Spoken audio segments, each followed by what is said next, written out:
Hi everyone. So today we're going to make a fun, snowy winter scene using the Greeting Farms Hello Winter stamp set.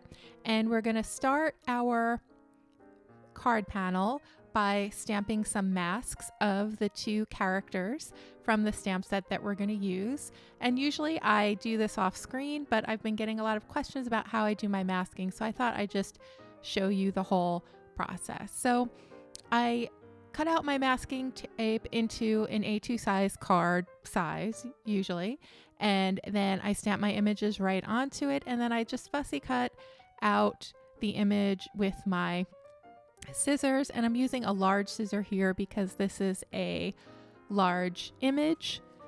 In a little bit, we're going to also mask a smaller image, and I'm going to use some smaller scissors for that. So just use whatever is comfortable for you. It's really important to get really, really close to the line and to be neat with your cutting for the types of cards that I'm going to show you how to make on this channel. So I'm just kind of going around and around, and I'm turning the paper as I go, which will help me to have more accuracy with my cutting. And I'm being careful not to cut too far into the black line, but I want to cut right on it because I want to try to avoid there being like a white outline around the character after we've inked the rest of our background. Now we're also going to stamp this adorable little snowman that's also part of the Hello Winter stamp set, and since he's so little, I'm just using my little scissors to cut him out. And he did have arms, but since they're all black, I didn't need to cut those out because there's no white area for the ink to kind of get into. Now this is our A2 size card panel, which is 5.5 by 4.25. And I'm just gonna stamp those two ladies right in the center of the card panel with some Memento black ink, and that's Express It blending card. And then I just attach everything to a cardboard panel. And I do this because it just helps me to position the paper in a way that won't move when I'm recording. If the paper was moving around, it would be, you'd get a little seasick watching me color. So by taping it down to a board, it enables me to have a steady place to color. Now I'm also cutting out some birch trees, and I'm just taking that same masking paper that we cut the two little ladies out of, and I'm just making some little tree shapes, and I'm making them curved in some areas, a little bit larger at the bottom, but I'm not really thinking too much about it. The main thing that I wanted was 2 thin trees and 2 thick trees, because we're going to have a total of 4 trees in the scene. 2 of them are going to be towards the front of the scene, so we need those to be larger and thicker. And then 2 are going to be off in the distance, so those are our thinner trees. And I'll show you how to set all that up in a second. And because these are going to be birch trees are white, so the only way for me to keep my background from getting full of color was to make these little tree masks. So I'm placing my larger trees at the very base of the card panel. And then my smaller trees are the ones in the distance, and they're going to go about a half an inch up the page. So when you want to create distance or depth in a scene, your images that are in the back are going to appear thinner, smaller. They will be further up the page, and they'll also be lighter in color. So let's see. So just remember those 3 things. Images that are towards the back appear higher on the page, they're thinner, and they're lighter in color. And I'm going to show you how all that plays out as we make our background. So for our trees in the front, I just drew little lines down the side of them so that they didn't get washed out with the masks when we remove them. And for the background, I want it to look really chilly and really light. I wanted there to be a lot of contrast between the background and our 2 ladies who are going to be in really bright, dark clothing. So I'm using B41 for the top of the scene, and then BG10 for the part of the scene that almost touches the ground, and then B000 as my midtone to kind of blend everything together. And by adding the masks, I don't have to be careful about where I'm coloring. I can just kind of go crazy all over the page, which I like. Anything that's fast, I like. So the masking helps me go really fast, so that's why I take the time to do it. So now we get to shade in our birch trees, and this is so much fun. I learned this technique in a painting class a couple of years ago. It was just like one of those Pinot palette, like paint and sip classes, and we were making a winter scene like this. And to make the birch trees, we took some paint and we just made little they look like little dashes and then little dots. So like the dots are the knots in the tree and the dashes are like the little pieces of indentation in the bark. And you just kind of put them on either side, and it doesn't matter exactly how you do it. You just want some little round dots here and there. You want some little dashes that are coming out from either side of the tree. And what I'm doing here is I'm using a darker gray for my 2 trees that are in the front. So those are the ones that touch the bottom of the page. And then for my trees in the back, I'm using lighter colors because, again, they're in the distance, so they're going to look darker. Now, I didn't want to leave my trees stark white. I guess I could have, but I always kind of wimp out when it comes to leaving negative space on a card. So I just colored it in with a really, really light beige color. That's that E40. And then for my trees in the front, we're going to start adding our shading, and the shading is going to be on the outer edges of the trees.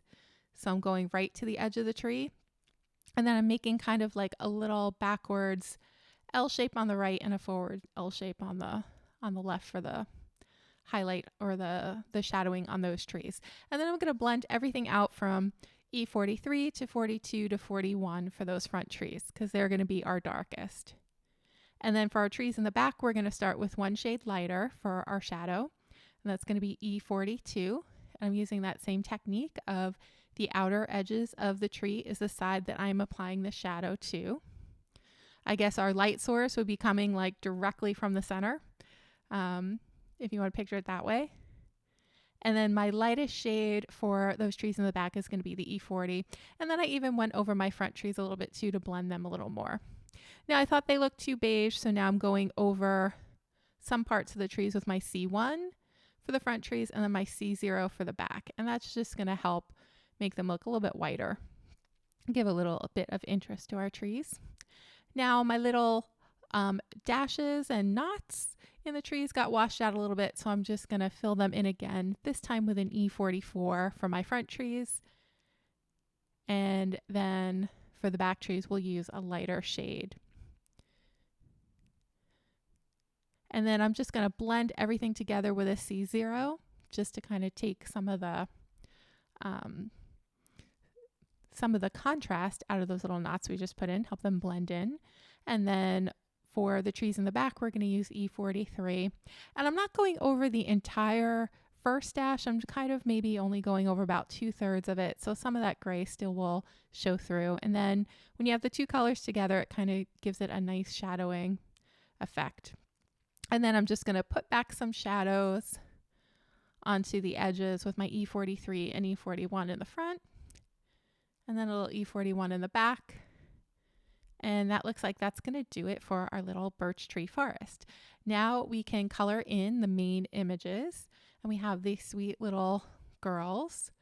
And I didn't get the best stamped impression in some areas, so I'm just going over the areas that didn't stamp very well with my Copic multi-liner. This is a 0.5 tip. Some stamps will look best with a 0.5 tip. Some will look best with a 0.3 tip. You just have to kind of eyeball it to figure out which of the Copic multi-liners would work best. So now I'm just adding a little bit of detail to the snow, just adding some little like ridges, some little mounds, and I just did that with my C00. Now we can color in our 2 ladies, and I tried to make a nose. That's what that little dark line is of E13 across her face, but then I realized it didn't really look like a nose, and I didn't know how to make it look like a nose, so we're just gonna kind of wash it out with some other colors. That's a great thing about Copics. You can mess up, but you can always kind of put some more color over it. So for our lady on the left, I'm like, maybe if I try to make a smaller nose, that would work.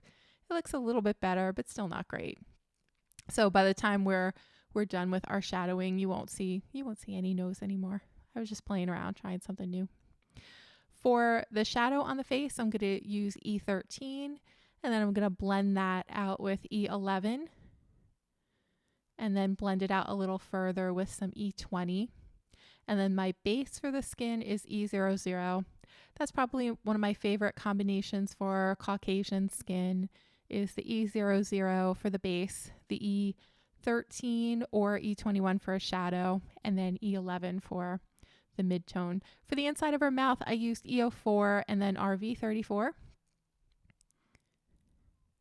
And for the legs, we're just going to use some E11 and E13 there. We're not going to fuss around as much as we did in the face areas. And the faces look really dark now, but they're going to end up looking much lighter when we add the rest of the color in. When we add the hair color and when we add the clothing color, it's going to kind of blend into the scene more, and they won't look so dark. It'll look kind of like magic. So for our little girl on the right, we're going to make her kind of like a dirty blonde color. So I'm using my E40s for this. I'm using E44, E43, E42, and E41. And I'm trying to use mostly the lighter color, so like the E42 and E43. And I had a hard time getting this color combination to look like hair. So I'm going to go over it again after we finish the hair on our other lady who's going to be a brunette, who I tend to have more success making brunettes than I do with blondes. I'm still trying to find just the perfect color combination for blonde hair. Blonde hair is a little bit more difficult because there's less contrast in the color. So whenever there's less contrast, it's harder to make something look dimensional or to make it look shiny, which is why you're going to see with this dark hair for the girl on the left, it's going to come together really, really easily because the brown is just so dark and rich that when we leave those little white negative spaces, it's really going to pop and make it look like her hair is shiny. So this is probably my favorite brunette combination. These are all the E20s. So I started with E23 as my lightest. E29 is my darkest. And then I also used the E27 and E25. And then I thought it needed to be even darker.